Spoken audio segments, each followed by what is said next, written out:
Former gang leaders, what made you realize it wasn't the life for you? I was 18 when I met Mary Soul. During that time, I was a gang leader with the Latin Kings. Mary Soul was a church girl. My grandmother dragged me to Sunday Mass, and when I saw her, to me, it was love at first sight. I asked my cousin, who was a friend of hers, if he could introduce us, but he refused. He didn't want me to mess with her. He didn't want me to ruin her. I had never met someone that I wanted to make myself better to be with. That was her. When I found out that she was going to church almost every day, I hung out by the steps, talking to her. I always walked her to and from church. She made me feel like there was more to the Latin Kings. One thing led to another, and we ended up going on a date. I felt great.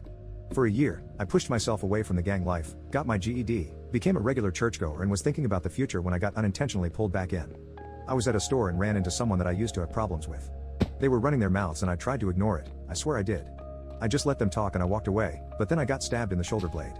The pain hadn't hit yet, and I lost my mind. I beat the hell out of them. I got arrested, and suddenly, it was like the crap I did to make my life better vanished. Mary Soul was pissed at me, my grandmother kept bringing up my past mistakes, and my cousin was telling me that he knew that I wasn't going to change. My public defender saw me trying to better myself and by the grace of God, got me off after a month in lockup. Despite being angry with me, Mary Soul did visit me almost daily. A month after I got out, I found out I was going to be a father and I didn't want my kid to have a dad that was dead or in jail. We eloped, I went to a trade school to become a mechanic and I busted my butt for my future family. When Luna was born, it was almost the worst day of my life. Mary Soul wouldn't stop bleeding. She went into shock and they had to give her a double hysterectomy. She was in the hospital for months and Luna became my world. I wanted her life to be the best. I wanted to give her the world.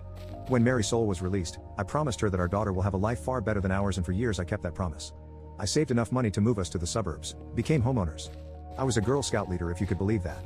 I made sure Luna went to private school, made sure she knew how to defend herself, and always made sure I was the perfect husband. I didn't know my parents. Didn't have a positive male role model in my life, so I didn't know what a healthy relationship looked like. That's a lie. TV dads were my male role models and I mimicked them and the marriage they had on TV. As the years went by, I owned my own garage. My cousin became a pastor. But still, my grandmother was still a pain in my ass. My relationship with my wife was stronger than ever. I made sure I kept my prison body. Luna hated me. She didn't want me to hug her. She rolled her eyes every time I told her I loved her. Ignored me when I asked her about her day in school. It hurt me far beyond words. For 2 years, it was like that.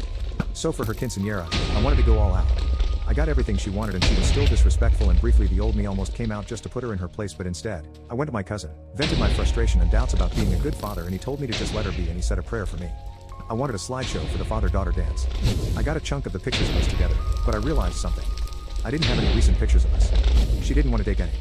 The last time I had pictures of her and I smiling with me was on her 13th birthday, and those were on my daughter's broken tablet. I took that tablet, went to a repair shop and asked for it to be fixed. I didn't care about the cost. I needed that tablet fixed. After a day and $300, the